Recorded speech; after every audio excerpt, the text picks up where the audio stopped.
Nous recevons environ 40 000 personnes par an. C'est ce qu'on a fait en 2019, un petit peu plus.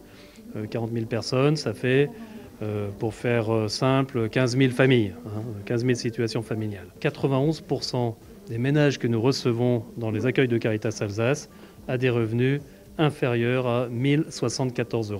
On a une majorité qui se situe dans la tranche 25-49 ans.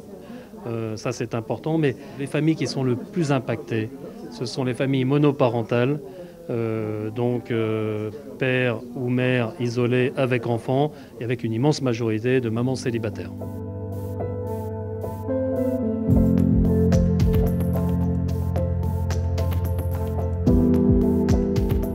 On intervient sous une forme d'aide matérielle, ça peut être des aides alimentaires, qui est une partie très importante de notre action.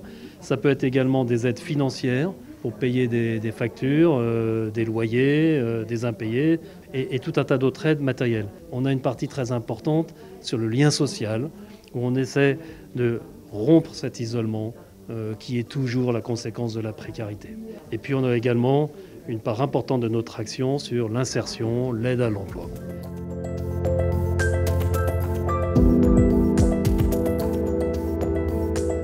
On s'attendait un peu, après le déconfinement, à avoir une vague très importante dans nos équipes et on n'a pas constaté cette vague.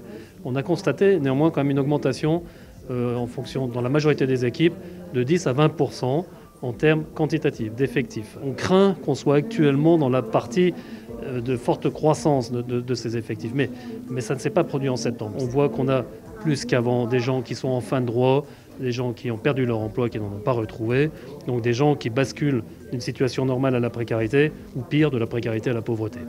Ça, c'est une première conclusion dont on est quasiment certain et qu'on pourra mesurer l'année prochaine quand on aura les remontées statistiques de nos équipes.